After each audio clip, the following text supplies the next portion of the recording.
Olá, estamos começando a primeira Quinta Insurgente. Eu aqui no escritório da Aldeia em São Francisco do Brejão e Joana Coutinho, certo? Em São Luís. Joana, bom dia, boa tarde, boa noite e boa madrugada, porque tem gente que assiste na insônia. Bom dia, Frederico, aqui ansiosa para começar, espero corresponder aí às expectativas e esperando o link, né, para compartilhar com as pessoas aí que estão querendo nos acompanhar neste momento. Bom, Lilian, nós conversamos que o assunto certo hoje seria exatamente, é, seria exatamente o mapa da fome que retornou ao Brasil, não é isso? exatamente, tentar discutir um pouco por que que o Brasil, que já havia erradicado a fome em 2014, volta a estar no mapa da fome e com números que são, no mínimo, estarrecedores, né? Primeiro pensar um pouco o que que significa o mapa da fome, né? Que é uma publicação feita pela ONU, né? E que leva em conta aí as condições dos países. E segundo os dados mais recentes da ONU, nós temos mais de 2 bilhões de pessoas, né, um quarto da população mundial, que não tem acesso a uma alimentação segura, nutritiva e suficiente, né? Então, a fome ela tem aumentado muito no mundo, principalmente no continente africano e na América Latina, né? Mas vamos tratar um pouco de como tem aumentado a fome no Brasil, né? Como eu disse antes, em 2014, durante os programas, o governo do PT, né, você tinha programas como Bolsa Família, que vinculados a outros programas sociais, como a merenda escolar, né, o programa Fome Zero, que tinha praticamente tirado o Brasil do mapa da fome. E aí, o que significou o Fome Zero? Né? Só para a gente aqui ter um pouco a ideia, né? O Fome Zero foi um programa criado para combater a fome e as causas estruturais da fome, né? Que geram, claro, aumenta a exclusão social. E também para garantir o que a gente chama de segurança alimentar, né? Fome Zero foi um programa extremamente importante. Claro que o combate à fome não começa exatamente nos governos do PT, mas é nos governos do PT, veja bem, Frederico, é nos governos do PT que você tem um programa social estruturado para o combate à fome, né? Acho que isso é importante frisar. Eu não sou petista, nem sou lulista, mas temos que reconhecer aí, né, o mérito, digamos, de programas que estavam voltados ao combate da fome. Tá certo, eu só quero interromper aqui para mandar. Você que comenta na página da aldeia, certo? Então, aqui a Fernanda Galve, né, tá como Galve aqui, pode ser Galvez, mas Fernanda Galve. Bom dia, também a Zéza Silva também dando bom dia aqui, e ao longo da nossa live, da nossa transmissão, certo, nós vamos exatamente passando os comentários, certo, citei só esses dois, mas eles vão aparecer aqui ao longo da live, e ela vai permanecer no canal do Facebook, no canal Aldeia Community, certo, no inglês, é o inglês do Ceará, viu, vocês tenham cuidado aí, eu aprendi lá em Juazeiro do Norte, então muito bem, juntamente com o Ouro Fausto de lá. Então você curte a página, que quando você curte a página, o que acontece? Quando a live começar, você é avisado. Começou a live. Certo? Então é um método moderno de você, entendeu? Saber quando é que vai começar, certo? Então, quando é que a Joana Coutinho vai entrar? Então é só curtir a página, assim que começar, vai. E você que está comentando, eu aproveito também para você, além de curtir a página, compartilhar esse vídeo com as suas amigas, com os seus amigos. Muito bem. Eu tenho uma desconfiança, minha cara Joana Coutinho, que tudo que acontece no Brasil hoje, o pessoal gosta de botar a culpa no PT, certo? Eu fiz uma filiação ao PT aqui, uma filiação democrática, quando eu vi aquele absurdo em relação a Lula, uma prisão sem ele nem beira, certo? Um apartamento que nunca existiu. Não tem lógica a pessoa roubar 6 bilhões, não achar dinheiro e ainda só achar um apartamento. Ora, me compre um bode, meu amigo, macacos me mordam, entendeu? Caranguejo me abrace. Não tem condição, certo? É diferente. Então, quer dizer que é criminalizar o político honesto. Então, eu, democraticamente, fui lá na sede do PT e disse, eu quero me filiar aqui, certo, nessa legenda aqui. Então, eu também não sou do PT, não tinha vontade de entrar no PT, mas aí, tá certo, exatamente. Até a Joana está comentando aqui. Joana, você não precisa comentar, você tem que só que espalhar. Não sou eu, não sou eu. Joana é um nome tradicional aí na minha família. Essa Joana que aparece é minha sobrinha. Bom dia, Joaninha. Muito bom tê-la aqui conosco. Muito bem, tá certo? Então, eu aqui que confundi. Então, ficou fácil hoje em dia, certo? Tem a eleição, aí a pessoa bota a culpa no PT, certo? Aí depois diz que não pode resolver porque tem culpa no PT. Estão até espalhando aí no TikTok. Agora, Joana, as políticas, o governo Bolsonaro até agora não anunciou nada em relação ao combate à fome, né? É um assunto absurdo. O brasileiro, em sua grande maioria, deixar de tomar café, deixar de almoçar e deixar de jantar. Pois é, Frederico. Esse é um problema gravíssimo neste governo, mas é importante a gente voltar aí à questão do PT, que você coloca, né, como que o antipetismo é como o anticomunismo dos anos 60, né? O PT virou sinônimo aí de um comunismo que estava longe de ser implementado pelo PT. Digamos que nós temos uma burguesia, uma classe dominante tão tacanha, né? E uma classe média também, como diz aí a Marilena Chauí, embora eu não tenha muito acordo que seja toda a classe média, né, muito ignorante, e que não percebe que ter políticas sociais em que a maioria da população tem acesso a bens e serviços, né, com políticas públicas, que eleva o nível de consumo, e não só de consumo, claro, estou pensando aqui na cultura, na educação, ganha o país, né? Não tem história no mundo em que as pessoas não tenham saído dessa situação sem políticas públicas efetivas, não é? Educação é uma delas. Veja aí o exemplo da Coreia, né? Você sai de uma situação bastante precária, digamos, elevando o nível da população. Mas vamos voltar à questão da fome que você bem colocou. Acho bom frisar, não é, que os programas de combate à fome e que os governos do PT implementaram, né, desde 2002, quando o Lula assume o governo, vai conseguir erradicar a fome em 2014.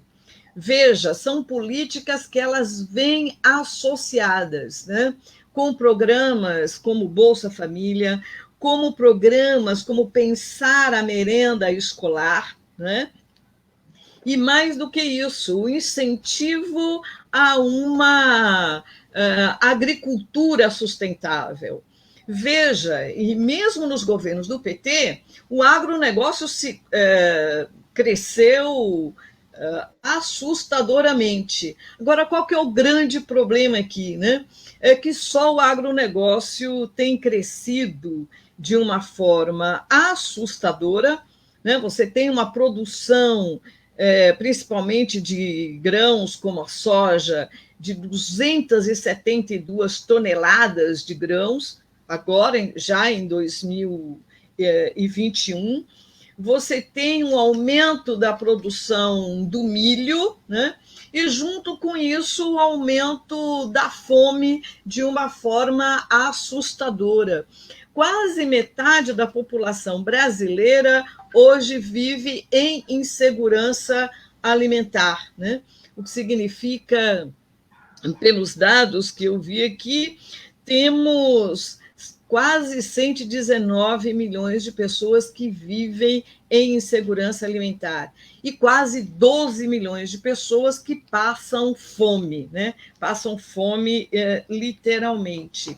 Agora, veja, num momento como esse, né, que estamos vivendo uma pandemia, né, que a gente tem, digamos, impossibilidade das pessoas saírem, né, em busca de emprego, há uma crise na economia profunda, né? Qual que é o incentivo do governo? Primeiro, não mantém, digamos, uma política que assista essas pessoas neste momento de pandemia, né? Imagina que estamos aqui a discutir uma ajuda, digamos, emergencial no valor de R$ 600, né? Quer dizer, um valor mínimo que se é exigido, e que todos sabemos que R$ 600 é insuficiente, né? E aí as pesquisas, os dados do DIEES nos mostram isso, né? R$ 600 ainda é muito insuficiente para poder resolver, digamos, o problema das famílias, né? Das famílias que estão em situações aí bastante complicadas, né? Eu acho que isso é de uma desumanidade, né? E aí parece que está proibido, né? Mas isso só pode ser pensado num governo que pensa de uma forma em que a morte ela é, digamos, mais reverenciada do que a vida, né? No que está em jogo aqui é quantas pessoas, né, seres vivos com nome, sobrenome, são filhos, pais, irmãos, amigos de alguém, estão perdendo a vida de forma deliberada, né? Como uma política de extermínio mesmo, podemos pensar desta forma. Veja, é um momento em que o Estado deveria intervir com políticas de assistência, com políticas emergenciais, que ajude as pessoas, faça com que as pessoas se mantenham em casa para poder diminuir o número e grau de contaminação, né? O que vimos é exatamente o contrário. Ontem mesmo, o presidente da República se reuniu com empresários e, mais uma vez, se manifesta contra o isolamento social, né?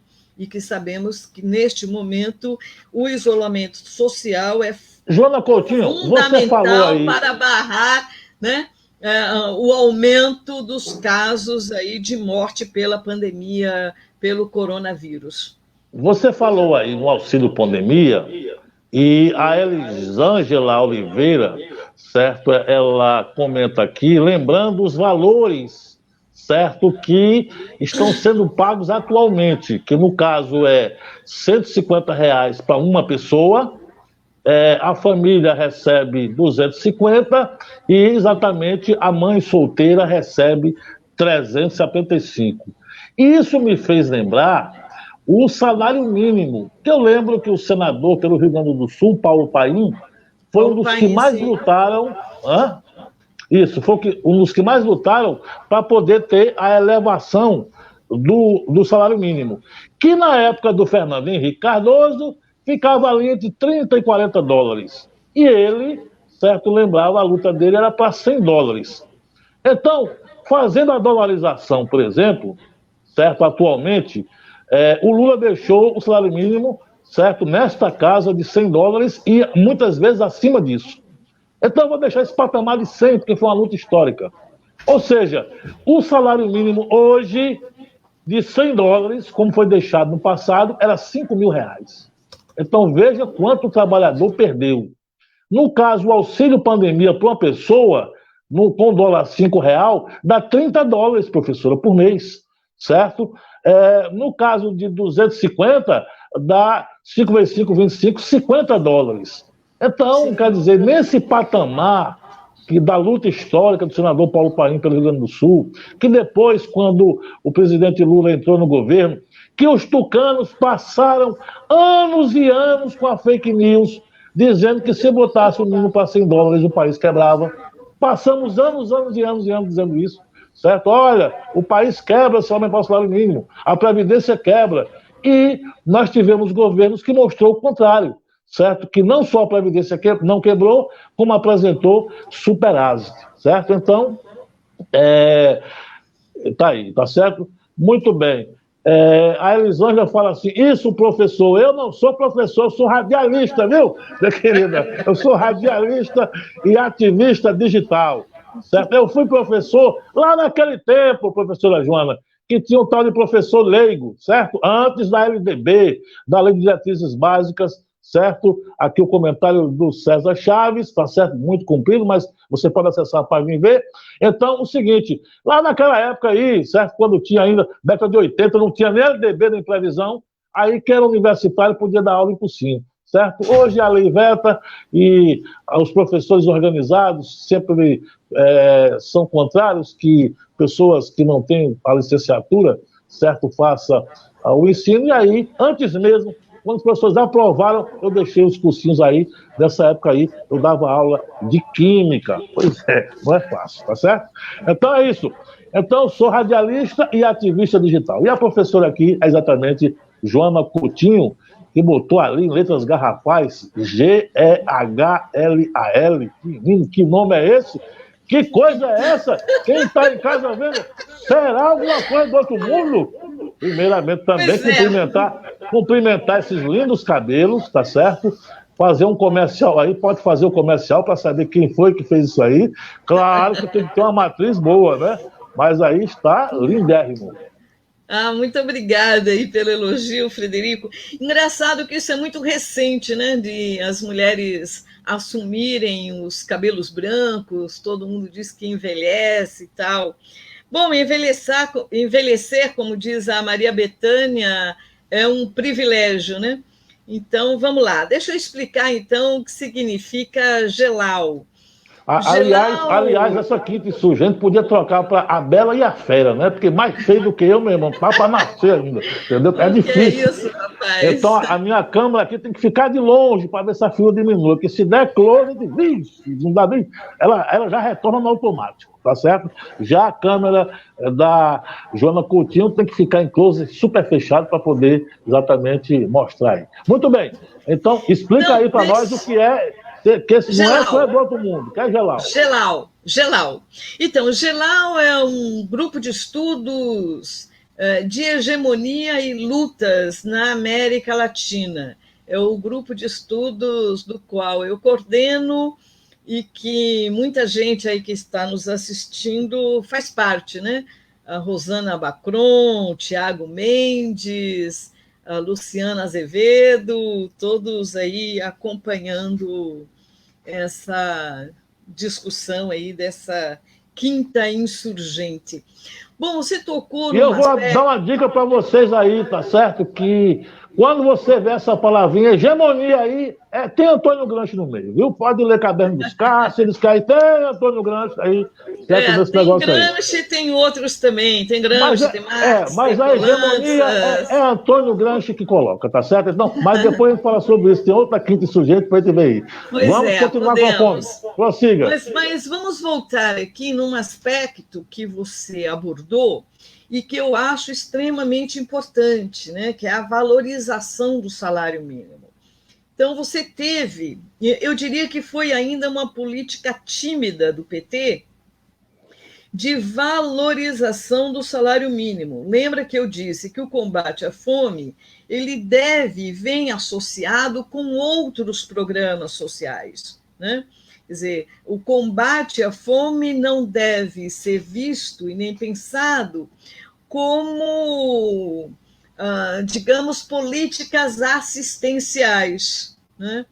Muito pelo contrário, são políticas, algumas delas devem ser focais e, enfim, que são emergenciais, né? Porque é o combate à fome, quem tem fome não pode esperar, né, evidentemente, mas devem vir acompanhadas com outros programas. Eu acho que o Fome Zero tentou, em larga medida, isso funcionou, né, digamos, com outras políticas, associadas com outras políticas, né?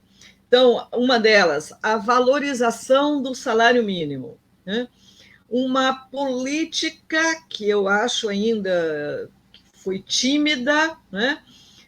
Mas de valorização da agricultura, de uma agricultura sustentável, da agricultura familiar. Programas de merenda escolar que levem em consideração a região, né? E valorizando os produtos da região e não os produtos industrializados, ou seja, uma merenda escolar descentralizada. Olha que eu não sou especialista nisso não, mas estamos aqui quase que falando o óbvio, né? Para que a política ali tivesse um efeito. Agora, veja, hoje nós estamos passando por um processo, e aí, lógico, não podemos colocar a culpa toda somente neste governo, né? Que é o desmantelamento... E, professora Joana, permitir interromper um pouco, você falou sobre merenda escolar, certo? E eu considero... Eu sou especialista. Eu estava dizendo aqui uma vez para a professora Joana, ela me cumprimentando pela passagem de jornalista, e eu disse para ela, eu não sou jornalista, eu sou radialista, certo? E a diferença do jornalista para o radialista é que o jornalista pensa que é um deus, certo? Todo ele pode ver, pode perceber, certo? Nós radialistas não, nós temos a certeza. Então, como diz o cearense, é outro nível. Bom, nesse meio entre deuses eu não me meto, eu sou demasiadamente humana. Não, tá certo. Eu estou só dizendo aqui, né, até porque estou tranquilo, porque os pecados contra Deus e Jesus Cristo podem ser perdoados, nós não podemos contra o Espírito Santo. Então, estou pecando contra Deus, não tem problema nenhum. Depois me arrependo lá, faço uma penitência, estou tranquilo. Mas, muito bem, eu queria lembrar o seguinte, sobre muita gente fala do Bolsa Família como assistencialista. Não é. Qual é o drama do Bolsa Família? É que ele, para você receber... É claro que é obrigatório que a sua criança vá para a escola. Ao ir para a escola, você troca aquela mentalidade que tinha antes, que a criança tinha que trabalhar logo cedo. Então, muitas pessoas, tá certo, que passou dos 50 anos, dos 60 anos, tá certo, teve que obrigatoriamente mudar a sua mentalidade e dizer que toda criança, lugar de criança é na escola. Então era comum, inclusive, em Imperatriz, por exemplo, tinha um programa do município chamado Guarda Mirim, certo? Aonde os pequenininhos iam tomar conta de carro, ia para as lojas, em vez de estar na escola. Esse tipo de programa tinha rock antes do Bolsa Família, tinha lógica, e aí a família, no caso o garoto, recebia, certo, o dinheiro ali. No Tocantins, isso é uma cidade, no Tocantins chegou a ser criado o programa Pioneiros Mirins, onde as crianças aprendiam a trabalhar logo cedo. E, com isso, tirava o tempo do estudo, o tempo da escola. Então, uma importância muito grande do Bolsa Família foi colocar a criança na escola, exigir a sua matrícula nisso aí, tirar o trabalho infantil e mudar a consciência do adulto nesse aspecto. Hoje, nenhuma prefeitura, nenhum governo do estado ousa, certo, colocar a criança de 12, 13 anos, tirar ele da escola. Ao contrário, está-se com a mentalidade cada vez mais de que o ensino em tempo integral é muito importante. Prossiga, professora Joana. Não, é importante isso. Os guardas mirins, os escoteiros, né, como eram chamados em Não, é uma diferença. Lugares. Não, é uma diferença entre a formação, né? Não, é uma diferença entre o escoteiro.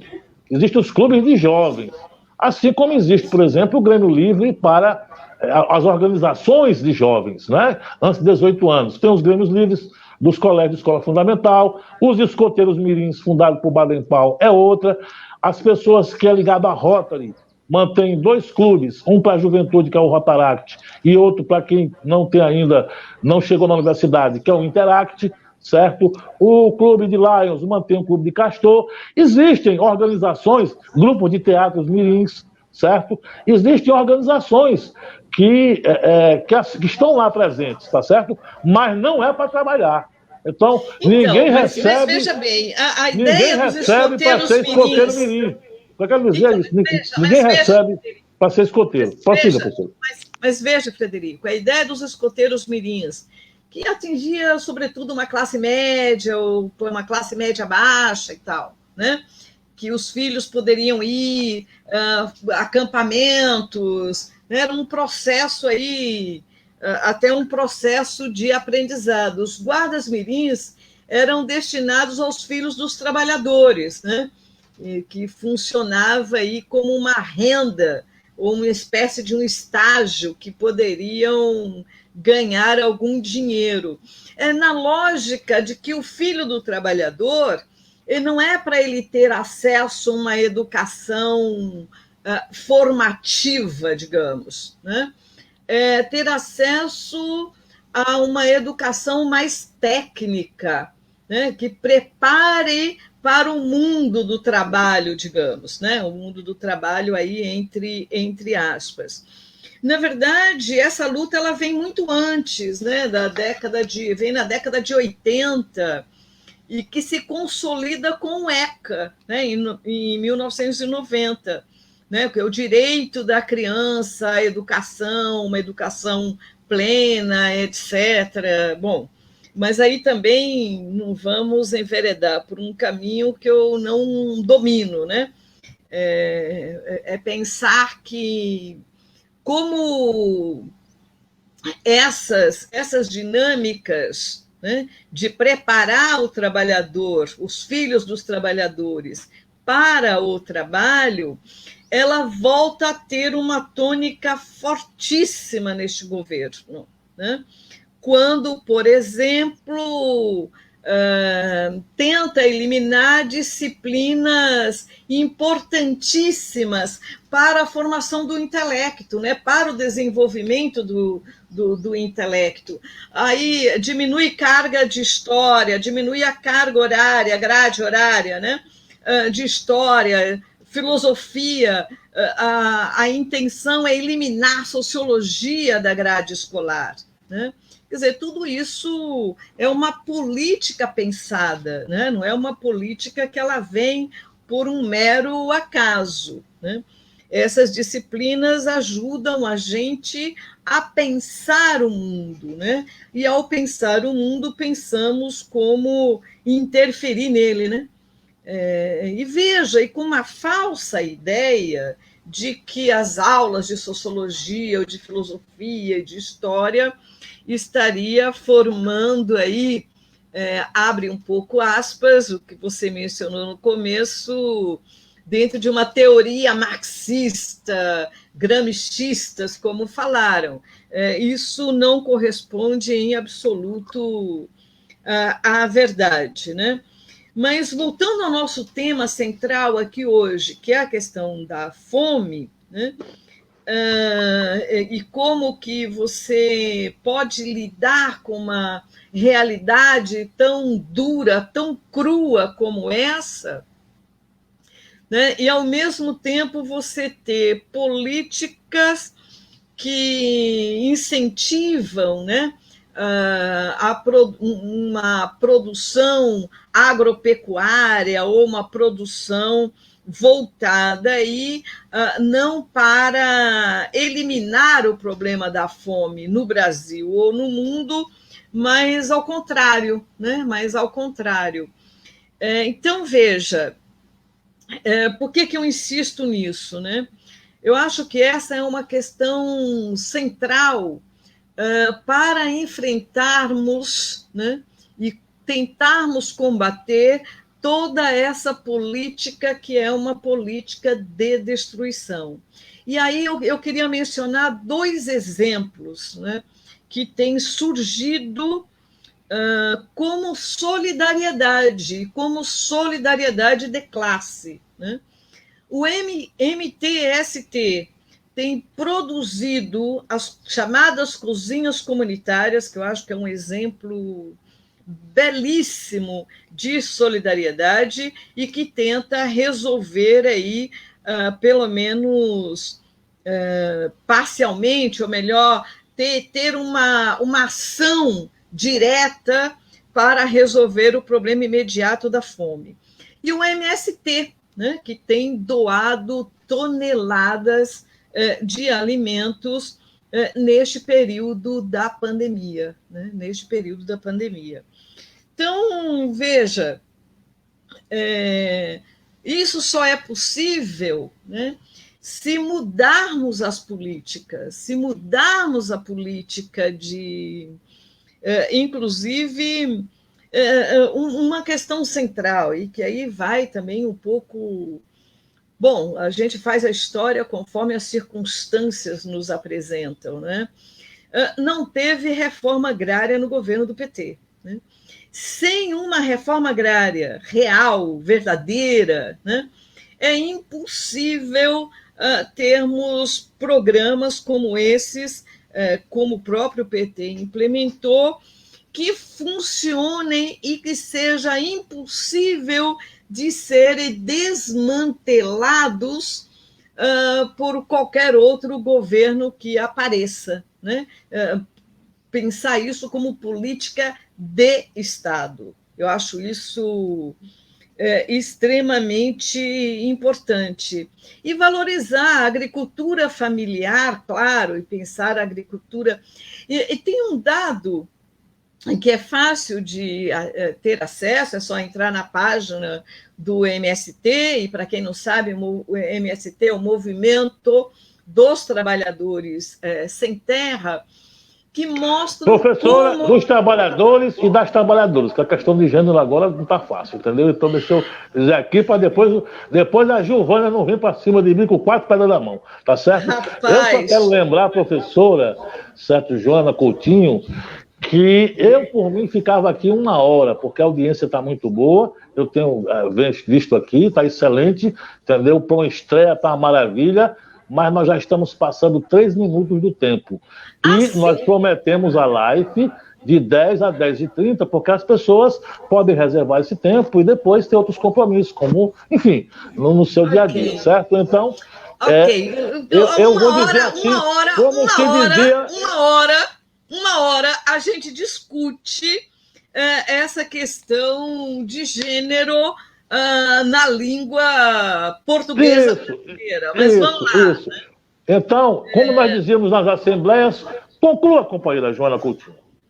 Bom, mas então, é só observar esse dado, que o movimento dos trabalhadores e trabalhadoras sem terra, né? Só entrar no sítio do movimento, que temos dados reais de como é a pequena agricultura, não é a pequena propriedade, não é a grande propriedade que mais emprega e que produz alimento que chega à mesa do trabalhador. E aí, junto com a questão da fome, temos um outro problema gravíssimo, que é o que quem come, né? Quem come o que está comendo, né?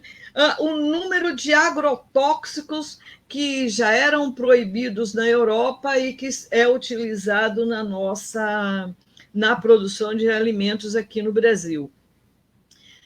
Acho isso extremamente importante, um debate, mas aí com quem entende de verdade do assunto, né? Não sei quanto tempo mais temos, né? Você disse que estávamos já estourando 5 minutos. Não sei se tem perguntas aí que apareceram na página. Não estou vendo. Se você tiver acesso a elas, que pelo menos a gente consiga responder algumas.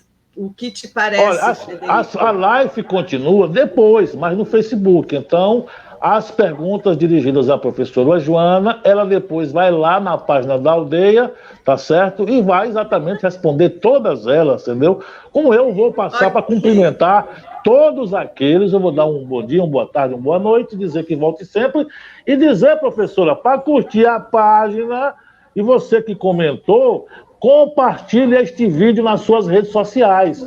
Você pode estar compartilhando no WhatsApp, você pode compartilhar no seu perfil no Facebook, você pode, enfim, quanto mais você compartilha, mais chances, certo, o Brasil tem de ganhar com esse bom debate.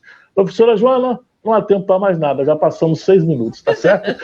Mas quinta-feira tem mais insurreição, tem mais coisas aqui, certo? Na telinha, certo? Do seu celular ou na telona da sua Smart TV. Você é quem escolhe. Tchau, cidades. Um forte abraço. Tchau, pessoal. Muito obrigada aí pelos que participaram e até a próxima quinta. Muito obrigada, Frederico, pela oportunidade. Bom dia para todos e todas e que tenham um lindo dia.